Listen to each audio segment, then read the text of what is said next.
হরে কৃষ্ণ। আজকে রোহনের জন্মদিন।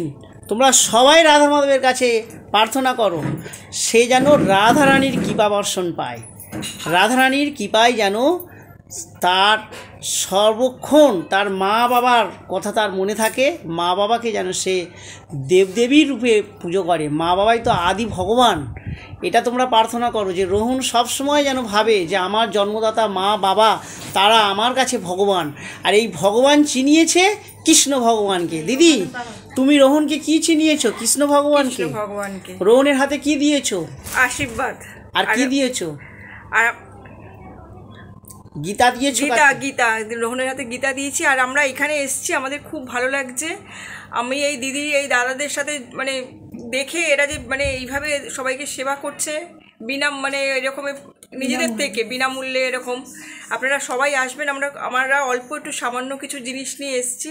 আমার ছেলে আমাদেরকে বলছে আজ বার্থডে করার দরকার নেই, আজকে এখানে যেটুকুনি পেরেছো মা এখানে গিয়ে দিয়ে আসো, আমাদের এটাই ভালো লাগা। আপনারা সবাই আসবেন, দিদিদের পাশে থাকবেন। ওনারা খুব ভালো একটা কাজের সাথে যুক্ত আছে। আপনারা আসবেন, খুব ভালো লাগবে এখানে আসলে। হরে কৃষ্ণ। শুনলেন রোহনের মা বলছে, যখন জানতে পেরেছে রিতার মুখে যে একটা বিনামূল্যে বৃদ্ধাশ্রম আছে, উনি শিউরে উঠেছেন যে বিনামূল্যে বৃদ্ধাশ্রম এখন একটা মেয়ে করেছে, আমার এর পাশে দাঁড়াতে হবে। সেই মানসিকতায় তার ছেলেকে জানিয়েছে, তার ছেলে দিদিকে জানিয়েছে যে মা কিছু করলে আমরা ওখানে করব, আমার জন্মদিনটা ওখানেই পালন হোক। তাই রোহন বলছে সামান্য কিছু পাঠিয়েছে, না এটা তো তার ভাবনা, তার চিন্তা, কিন্তু সে অনেকটাই কিছু পাঠিয়েছে যে মায়েরা এত এত খুশি।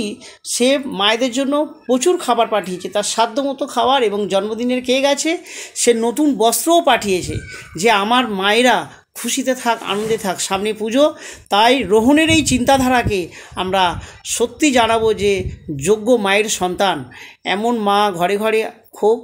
মা এমন সন্তানেরই জন্ম দিক যে সন্তান শুধু নিজের কথা ভাববে না, নিজের মা বাবার কথা ভাববে না, সমাজে অবহেলিত বলে কিছু নেই, অসহায় যত আছে মা বাবা সবার কথা ভাববে, সবার পাশে দাঁড়াবে। এই রোহন একটা উজ্জ্বল দৃষ্টান্ত। তাই সবাই সবাইকে শেয়ার করো। আর রীতা দাসীর কন্ট্যাক্ট নাম্বার 9836769125, এই কন্ট্যাক্ট নাম্বারে যোগাযোগ করলেই তোমরা কিন্তু সাহায্য করতে পারবে এই আশ্রমে। তাই তোমরা রাধা মাধবের কাছে প্রার্থনা করো, সবাই ভালো থাক, রোহন রাধা মাধবের কৃপা পাক। আর হরে কৃষ্ণ এই বলে আমি রাখছি, শেয়ার করতে ভুলবে না। সবাই মনে রেখো যে আমরা কিছু করতে পারি না, ভগবান করায়, ভগবান ভক্তের দ্বারাই করাচ্ছে। রোহনের মা একটা ভক্ত, সেই ভক্ত কিন্তু আজকে চলে এসেছে রীতার পাশে। তাই গোবিন্দ ছাড়া কিছু হয় না, এটা আর একবার প্রমাণ হয়ে গেল যে রাধারানী সব করছে। বলো নিতাই গৌর প্রেমানন্দে হরি হরি। হরে কৃষ্ণ।